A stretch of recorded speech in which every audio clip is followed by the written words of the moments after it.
अपने तालिब-इल्मी के जमाने से सियासत शुरू की, यूनिवर्सिटी की राजनीति शुरू किया। यूनिवर्सिटी के बाद वो जिले में गया, फिर उसके बाद यूथ कांग्रेस की सियासत किया। यूथ कांग्रेस के में भी बिहार प्रदेश में पदों पर रहा।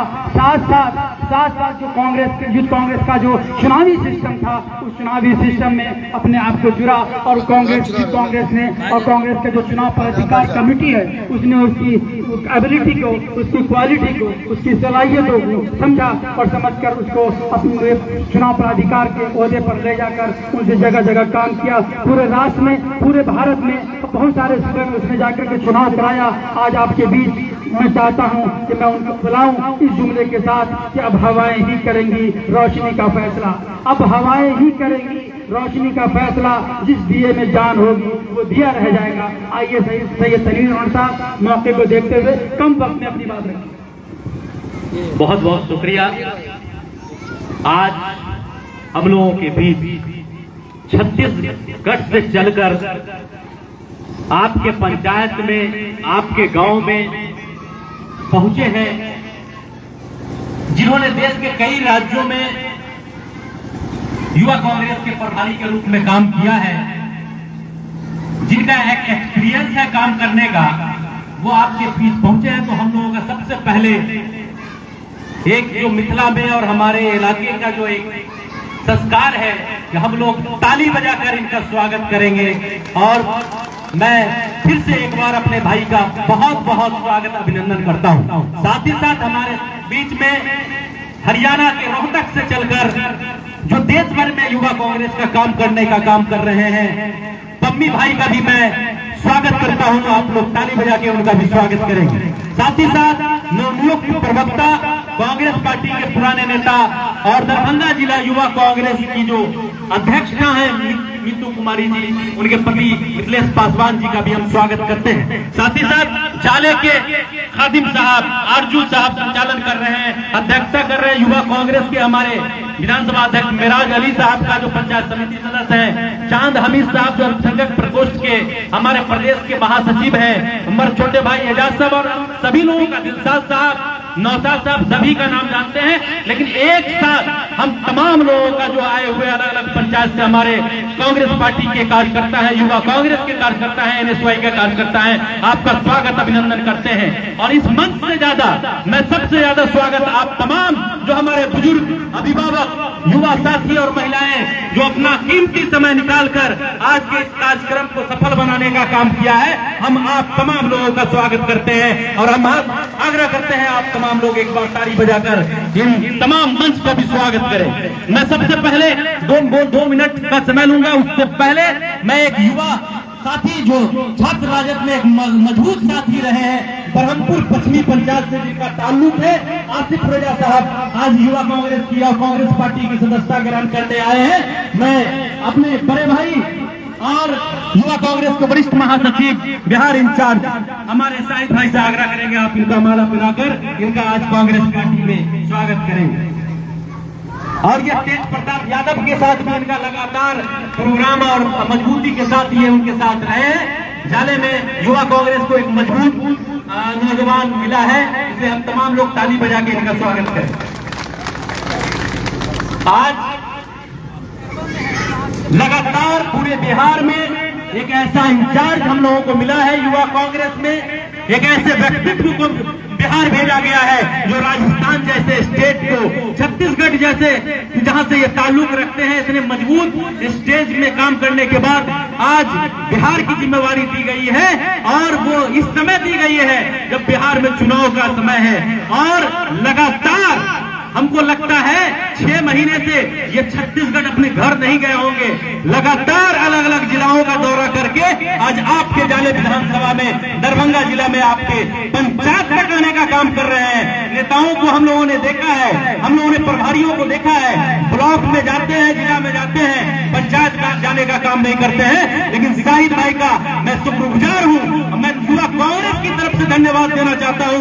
आप एक गांव में जाकर कार्य करने की ताकत दिखाया है और ये गांव के लोग भी आपका इस जज्बे के लिए सलाम आपको करते हैं। हम तमाम लोग चाहते हैं कि आप जैसे इंचार्ज सभी राज्यों में हो, जो गांव-गांव जाकर कांग्रेस पार्टी और महागठबंधन के कामों के बारे में बताएं और लोगों को जोड़ने का काम करें।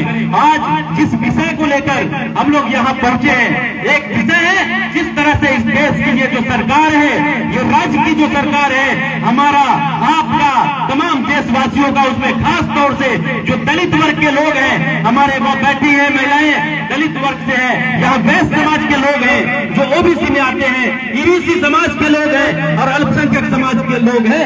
आप तमाम लोगों को वोट से वंचित करने का प्रयास ये सरकार कर रही है। इसी के खिलाफ ये गांव-गांव साहित्य आप जाकर बताने का काम कर रहे हैं। ये सरकार जो आपके मतों से चुनाव जीत कर आई है, आपने मत देकर के भाजपा और जेडीयू को सत्ता में भेजा है, लेकिन वही आप ही के मत को खत्म करने का प्रयास कर रही है। इसका जवाब आप अपना वोट देकर आने वाले चुनाव में आप इसको सबक सिखाने का काम करेंगे और ये सरकार से सवाल पूछने का काम करेंगे। साथियों, आज जिस तरह से राज्य की सरकार में लॉ एंड ऑर्डर खत्म है, जिस तरह से ये आपके जो हमारे मंत्री हैं, हमारे विधानसभा से ताल्लुक रखते हैं, इतना बड़ा शर्मिंदगी का काम उन्होंने किया है कि उन्होंने जहर बेचने का काम किया है, नकली दवा बेचने का काम किया है, और जिसकी वजह से मुझे लगता है कि इतने लोगों की जान चली गई होगी। तो ये पैसा कमाने के लिए जो आपका जो विधायक है, जाने विधायक जीवेश मिश्रा, पैसा कमाने के लिए नकली दवाई बेचकर जिस पर राजस्थान कोर्ट ने सजा दिलाया, तो वो अगला अपील किया है उन्होंने। अब वो बोलिए उच्च अदालत में, ये आपका विधायक है जो किसी क्षेत्र की जनता का काम नहीं किया, इन्होंने काम अपना किया है, इनको भी चुनाव में समाप्त करके वापस रास्ता निकाला है, क्योंकि ये एक ही मुद्दा को लेकर आके हिंदू मुस्लिम, लेकिन यहाँ से आप तमाम लोग ताली बजाकर बता दीजिए, ये देश हिंदू मुस्लिम एकता का देश है, ये विधानसभा का हिंदू मुस्लिम एक है। हम लोग एक होकर इस चुनाव में इनको सत्ता से बाहर भेजने का काम करेंगे। मैं अपनी बातों को बहुत लंबा नहीं ले जाते हुए फिर से एक बार स्वागत करता हूं, अभिनंदन करता हूं, और फिर मैं आप लोगों का 15 से 20 मिनट का समय है और उसके बाद हम लोग आधा किलोमीटर पद यात्रा करेंगे, जिसमें आप तमाम लोग हमारे साथ चलेंगे और उसके बाद हम ये कार्यक्रम समाप्त करेंगे। उसके बाद आके चाय और पानी का जो हल्का व्यवस्था है वो हम लोग करेंगे। इन्हीं सब बातों को कहते हुए मैं अपनी बातों को समाप्त करता हूँ। बहुत बहुत धन्यवाद। बहुत बहुत उनके साथ बिहार प्रदेश के प्रभारी चंद वक्त अपनी बात तमाम रखी, वक्त पर नजाकत देखते हुए आपने अपनी बात रखी। अब ये हम तमाम लोग जिन लोगों का जो हमारा मेहमान है, मुख्य अतिथि हैं, जिन लोगों की बात सुनने के लिए आप यहाँ लोग इकट्ठा हैं, अब हम चाहते हैं कि अब उन लोगों को बारी बारी लाएं। और यहाँ मेरे पास एक मेहमान है जो परमानंद सिंह जी पम्मी साहब, जो हरियाणा से चलकर, परमजीत सिंह पम्मी जी जो हरियाणा से चलकर हमारे बीच आए हैं। मैं चाहूंगा ये आए अपनी बात रखें। तो हरियाणा में जो कांग्रेस का काम हो रहा है, यूथ कांग्रेस में वहाँ जो मजबूती के साथ काम कर रही है, हम चाहेंगे वो चीज भी मुझे बताते चले। हमारी लड़ाई तो कम है, यहाँ जो लड़ाई ये लड़ रहे हैं हरियाणा में भाजपा से, तो इनको आज वही बताने क्या क्या परेशानी भाजपा करती है, कहाँ कहाँ परेशानी चोट करती है, पेट पे भी चोट मारती है, नागरिकता खत्म करने की भी बात करती है। मैं चाहूंगा उनको कि शेर के साथ मैं उनको बुलाना चाहूंगा कि वो आए। बज़्म में इतना मीर ने देखा, वो आए बज़्म में इतना मीर ने देखा, फिर उसके बाद चिरागों में रोशनी न रही। आइए पम्मी जी। बड़े ही मान में सम्मान के योग्य हमारे जाले विधानसभा के कार्यगांव के जनता, इस सभा में बैठे हमारे सभी कांग्रेस के वरिष्ठ नेता, हमारी पार्टी के कांग्रेस के कार्यकर्ता और इस प्रोग्राम के जो आयोजक सैयद तनवीर अनवर जी, सादिक अब्दुल जी, और हमारे साथ जो पलायन रोको, जो बिहार के अंदर पलायन रोको नौकरी तो यात्रा चल रही थी, उसके अंदर कल देश जनता मिलाकर चलने वाले हमारे भाई सैयद एजाज अनवर जी, खादिम साहब जी, नौशाद आलम जी, मेराज अली जी, मोहम्मद चांद जी, अलीदर सिंह जी और हमारे जो जिला अध्यक्ष यूथ कांग्रेस के मिथिलेश पासवान जी, दिलशाद अहमद जी, आप सभी का हम धन्यवाद करते हैं। हम आप सभी का स्वागत करते हैं।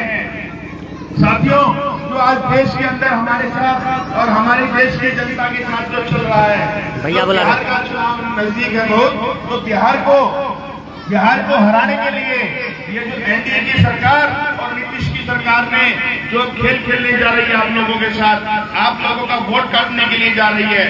वोट किस लिए काटने के लिए जा रही है? क्योंकि आप हमेशा आप लड़ाई लड़ते हैं, आप सरकार के खिलाफ जो गलत काम करती है आप उसकी लड़ाई लड़ते हैं।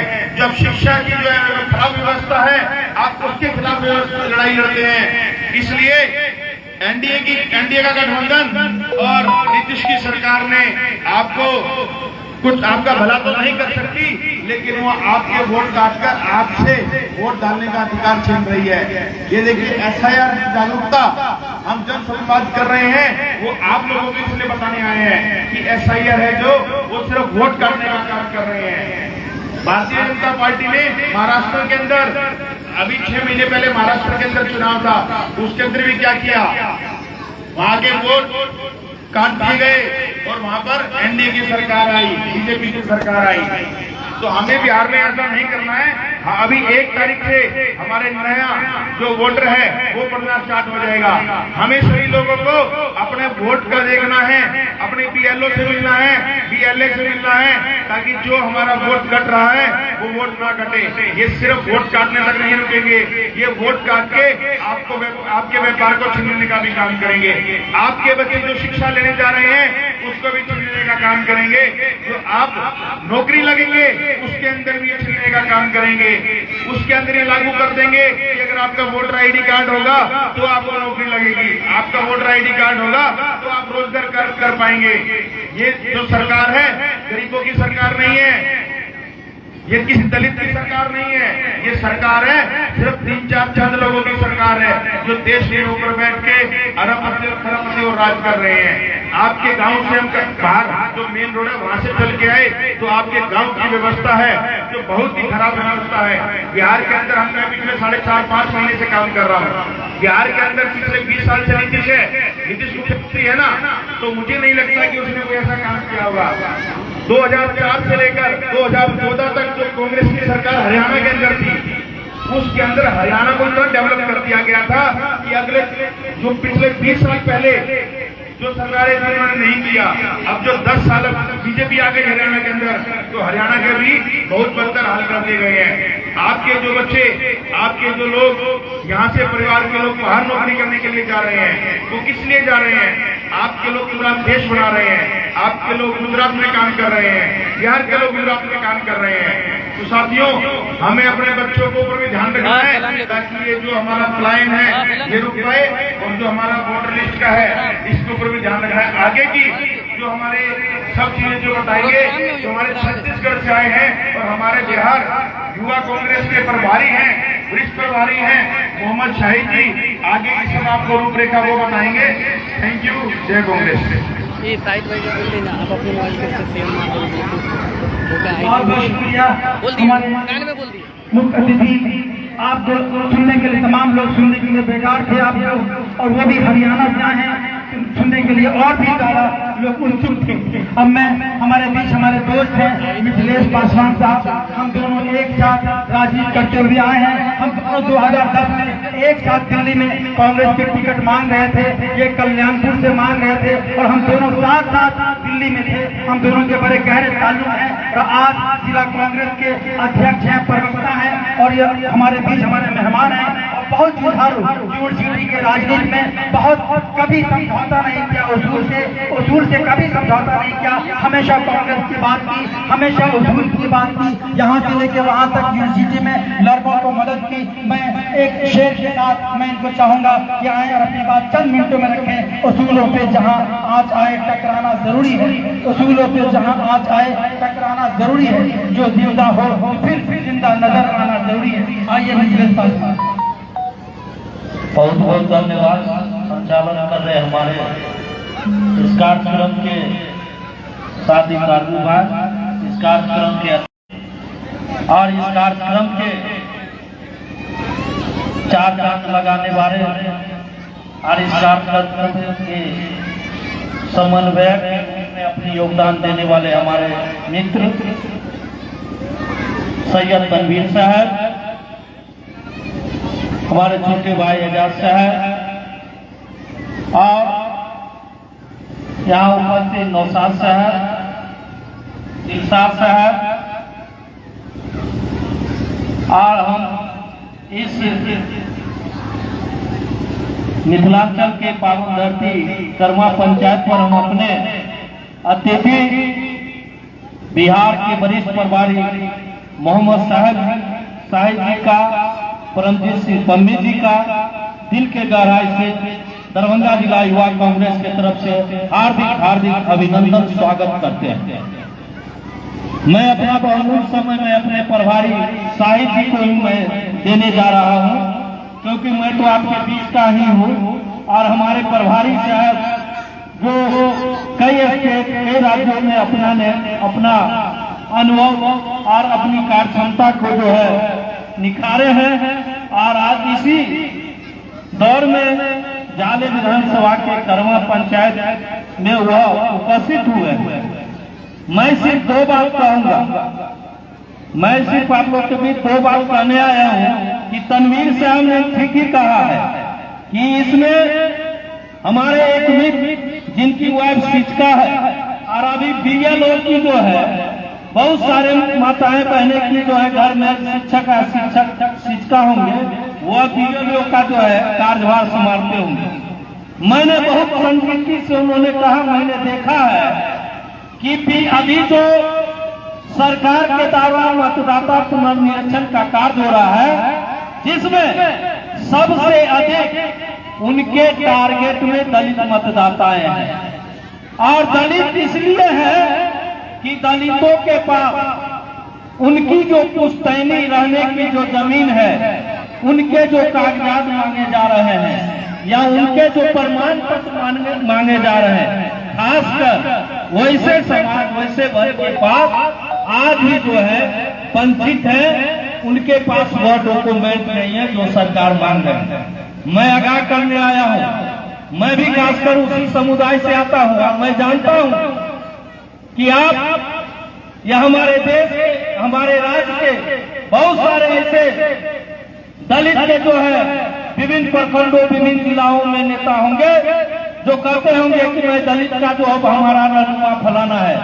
मैं अवगत कराना चाहता हूं कि जितने भी दलित इस राज्य में आप इतिहास उठाइए, जितने भी दलित इस राज्य में आज भी सरकारी गवर्नमेंट में जॉब कर रहे हैं तो वह कांग्रेस की देन है, वह राजीव गांधी इंदिरा गांधी की देन है, वह जवाहरलाल नेहरू की देन है। और मैं कहना चाहूंगा खासकर दलित समुदायों से कि आपका हमेशा जो है रहनुमा के रूप में, आपके साये के रूप में आपका अल्पसंख्यक भाई से अच्छा सौहार्द और वातावरण रहा। इतिहास बताता है, इतिहास एक दिन की चीज नहीं होती है, भारत की इतिहास हजारों सैकड़ों वर्षों की इतिहास है। इसलिए मैं आग्रह करने आया हूँ कि अभी जो सरकार के द्वारा जो यह आपसे मतदान छीनने का अधिकार छीना जा रहा है, इसमें आप लोग जागरूक होइए। आप सभी समुदायों के लोग कंधा में कंधा मिलाकर इसका विरोध करिए कि हमारा हक, जब तुम आधार कार्ड मानते हो, जब वोटर आईडी कार्ड पर हर चीज करवाते हो, तो फिर मतदाता जो हमारी अधिकार है, मत देने का अधिकार है, तुम उससे नाम क्यों हटाओगे। इसी के साथ मैं पुनः अपने प्रभारी को बहुत बहुत अभिनंदन स्वागत करता हूं और इसी के साथ मैं अपना वक्तव्य समाप्त करता हूं। बहुत बहुत शुक्रिया। चंद मिनटों में आपने तमाम बातें कही, वक्त बड़ा कम है। मैं आपको बता दूं, मैं अपने यूथ कांग्रेस के जो प्रभारी हैं मोहम्मद शाहिद साहब, वो इनकलाबी शख्स है और उन्होंने बिहार में एक इनकलाब पैदा किया। जो नौकरी और वो पलायन यात्रा जो इन्होंने की, वो मुझे जहां तक मालूम है कि उस यात्रा में उनका बड़ा योगदान था और उस योगदान की वजह कर मैं इनको इनकलाबी शख्स मानता हूँ। जहाँ भी रहते हैं वो इनकलाब पैदा करते हैं। आज फिर बिहार में जो एक युवा कांग्रेस पर जो जिम्मेदारी कांग्रेस की है कि जब भी कोई मौका आए तो लोगों तक जाकर के अपनी बात रखो। और आज जो SIR पुनरीक्षण को लेकर इनकलाब पैदा करने के लिए जो आपके बीच आए हैं, मैं अब चाहूंगा तमाम लोग जो बेकरार हैं सुनने के लिए, मैं अब चाहूंगा कि उनको लाएं। इस शेर के साथ मैं चाहता हूं मैं उनको आपके बीच लाऊं।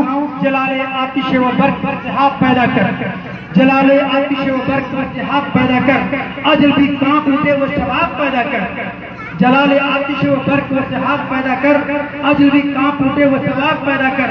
तू इनकलाब की आमद का इंतजार न कर, तू इनकलाब की आमद का इंतजार न कर, जो हो सके जो अभी इनकलाब पैदा कर। आइए शाही साहब आपके लिए। कांग्रेस पार्टी जिंदाबाद, युवा समाज जिंदाबाद, शाहिद भैया जिंदाबाद। धन्यवाद। साथियों, आज जाले विधानसभा के इस गांव में उपस्थित बड़े ही ऊर्जावान युवा नेता, जिन्होंने अपनी शख्सियत इस तरह से यहाँ पर बनाई है कि उन्होंने छात्र राजनीति से लेकर युवा राजनीति के साथ साथ जनता के बीच में भी अपना नाम कमाने वाले ऐसे युवा कांग्रेस के और कांग्रेस के नेता भाई सैयद तनवीर अनवर जी, यहाँ पर उपस्थित भाई सादिक आरजू जी, खादिम साहब, ठाकुर साहब, सैयद इराज अनवर जी, भाई नौशाद आलम जी, मिराज अली जी, मोहम्मद चांद जी, मिथिलेश पासवान जी, मोहम्मद गुड्डू जी, सतीश सिंह जी, अफवाक आलम जी, भाई आदित्य सिंह जी, दिलशाद अहमद जी, मेरे साथ निरंतर दौरा कर रहे हैं बिहार के राष्ट्रीय कोऑर्डिनेटर प्रभारी भाई परमजीत सिंह पम्मी जी, और यहाँ पर मौजूद एक आम युवा साथी, जनता, नागरिक, वरिष्ठ सभी साथियों को मैं आज इस्तकबाल करता हूँ, स्वागत करता हूँ और अभिनंदन करता हूँ आज की बैठक में। साथियों, मैं अभी जमीन पर मंच से क्यों उतरा, उसका एक कारण है कि मैं आपसे जिस सवाल और जो बातें करना चाहता हूँ उसके लिए आपके पास आना जरूरी था। आप इससे पहले सारे वक्ताओं ने, सारे हमारे साथियों ने अपनी बातें कही कि आज ये जो पीछे मंच पे लिखा हुआ है SIR जागरूकता संवाद और पद यात्रा जो अभियान है वो करने की आवश्यकता क्यों पड़ी। तो मैं कुछ सवालात आपसे पूछूंगा और मैं उम्मीद करता हूँ सवाल के बहुत ईमानदारी से जवाब आप लोग देंगे। सभी तैयार हैं? कितने लोग तैयार हैं? हाथ उठाइए। तैयार हैं? ठीक। तो सबसे पहला सवाल ये कि कितने युवा साथी ये मानते हैं कि आज वो बेरोजगारी की मार से तकलीफ में है? हाथ उठाइए। ठीक। कितने लोग ये मानते हैं कि महंगाई की वजह से उनके आज का जीवन यापन बहुत मुश्किल में है, बहुत तकलीफ में है? हाथ उठाइए। महंगाई के कितने लोग मानते हैं? कितने लोग ये मानते हैं कि आज बिहार में एक सबसे बड़ी समस्या है बेरोजगारी और आपके कितने परिवार के लोग ऐसे हैं जो रोजी रोटी कमाने के लिए आपके गांव और आपके प्रदेश से कहीं बाहर गए? आप भाई कितने लोग मानते हैं? ठीक। अब मुझे ये बताइए आप साथी भाई साहब, कितने ये साथी हैं जो मानते हैं इन सारी समस्याओं का कहीं न कहीं कारण सरकार है, बिहार की और देश की? कितने लोग मानते हैं? हाथ उठाइए। जबरदस्ती तो नहीं उठा रहे हाथ, अपनी इच्छा से उठा रहे हैं ना? ऐसा तो नहीं है कि साहिब आए और यहाँ पे आपसे बोल रहे हैं तो जबरदस्ती आप मार मारे। फिर से पूछ रहा हूँ, कितने लोग ये मानते हैं कि चाहे बेरोजगारी हो, महंगाई हो, गरीबी हो, पलायन हो, उन सभी की जिम्मेदार वर्तमान में केंद्र सरकार और वर्तमान में बिहार की सरकार कहीं ना कहीं है। हाथ भाई कितने लोग मानते हैं? ठीक ठीक। अब आप ये सोचिए कि जब आप ये जानते हैं और आप जैसे गांव में रहने वाले, शहर में रहने वाले, बिहार के वरिष्ठ लोग, महिलाएं, युवा साथी सब ये जानते हैं कि आपकी परेशानियों का कहीं न कहीं कारण सरकार है, तो आपको क्या लगता है सरकार ये जानती होगी कि नहीं जानती होगी? जानती होगी कि नहीं जानती होगी? अरे जोर से बोलिए भैया, जानती होगी ना? तो जैसे आपको पता है कि आपकी परेशानी का कारण सरकार है, वैसे सरकार को भी पता है बिहार की जनता का परेशानी का कारण वो खुद है। तो अब उनको डर किस बात का है? आपके पास ऐसी कौन सी ताकत है जिससे आप सरकार को आंख दिखा सकते हो? कौन सी ताकत है? कौन सी ताकत? फिर से बोलिए, कौन सी ताकत है? तो अब सरकार ये जानती है कि वो आपसे वोट तो नहीं मिलेगी, वोट तो नहीं मिलेगा उनको, तो उन्होंने एक रास्ता निकाला और वो रास्ते का नाम क्या है? SIR। क्या है वो रास्ते का नाम? SIR। मतदाता पुनर्निरीक्षण के नाम से बिहार के मजदूर, गरीब, परेशान, वंचित लोगों की समस्या का समाधान ना करने पर उन्होंने ये रास्ता निकाला कि उनको उस ताकत से ही वंचित कर दिया जाए, उस ताकत से छीन लिया जाए। आज तो कम से कम 5 साल में वोट की ताकत की वजह से नेता लोग आपके पास आ जाते हैं। आते हैं कि नहीं आते हैं? हाथ पर जोड़ लेते हैं ना कभी कभी कि भैया वोट हमने दिया, वोट चाहिए हमको, आ जाते हैं।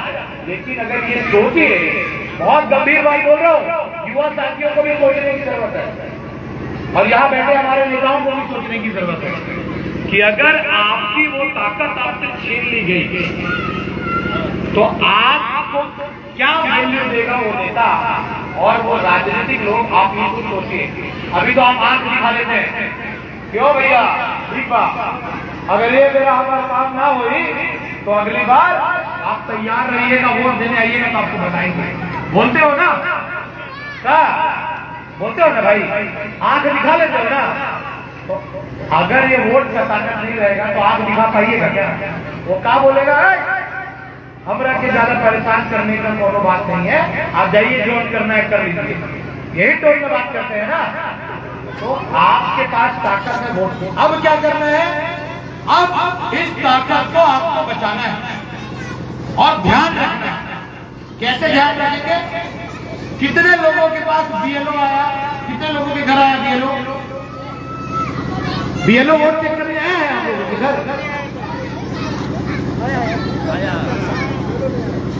कितने लोगों के घर आया है? हाथ उठाइए। BLO आया कि गाँव?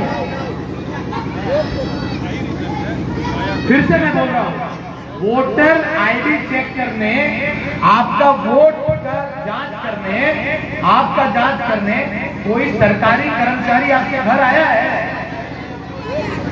एक एक करके पहले वो लोग हाथ उठाओ जिनके घर आया है, संख्या कम है। अब वो लोग हाथ उठाओ जिनके घर नहीं आया है। चाची आपके घर में आया है? हाँ। अच्छा, जिसके घर आया है, जिसके घर नहीं आया, दोनों को ले। जिसके घर नहीं आया है वो अपना कागज पत्र लीजिए और बताइए BLO को कि अगर वो बोले कि भैया आपका नाम हम नहीं जोड़ेंगे तो उनको लेके जाइएगा अपने घर में और बताइएगा हमारे दादा परदादा कुल खानदान सब कौन से गांव का है? यही गांव का है। तो आप कैसे नहीं मानिएगा कि हम वोटर हैं? दूसरा बात आता हूं, दूसरा बात, जिसके घर BLO नहीं पहुंचा है वो BLO के घर पहुंच जाओ और जिसके घर अगर पहुंच गया है वो नजर रखो। 1 तारीख को वोटर लिस्ट प्रकाशित होगा। आपको ये ध्यान रखना है और आप नेताओं को भी ये ध्यान रखना है कि किसी का नाम उस वोटर लिस्ट से हटना नहीं चाहिए।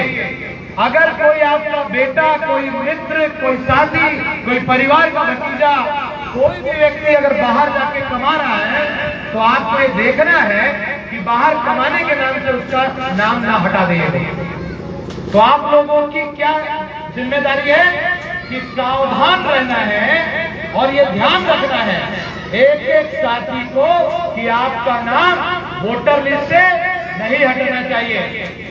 सरकार आपका नाम हटाने के लिए व्याकुल है कि आप उनको वोट नहीं देंगे तो हम उसका नाम उड़ा देंगे।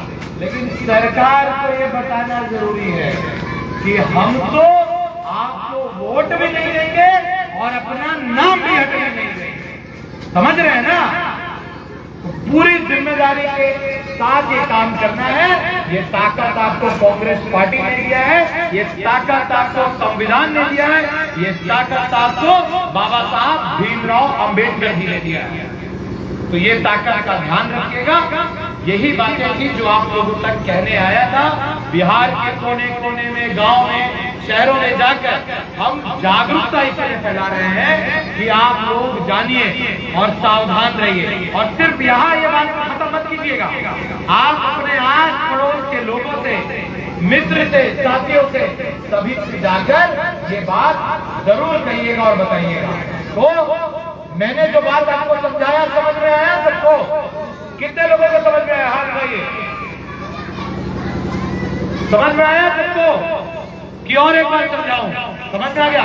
तो हाथ उठा के बताइए कितने लोग वोटर लिस्ट के इस कार्य पे ध्यान देंगे? हाथ उठाइए मेरे साथ। सब ध्यान रहेंगे ना?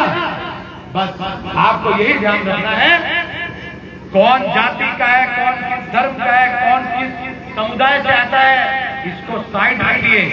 सबसे पहले ये ध्यान रखिए कि आपका नाम वोटर लिस्ट से और आपके पड़ोसी का नाम, आपके गांव का नाम, आपके साथियों का नाम वोटर लिस्ट से नहीं हटना चाहिए।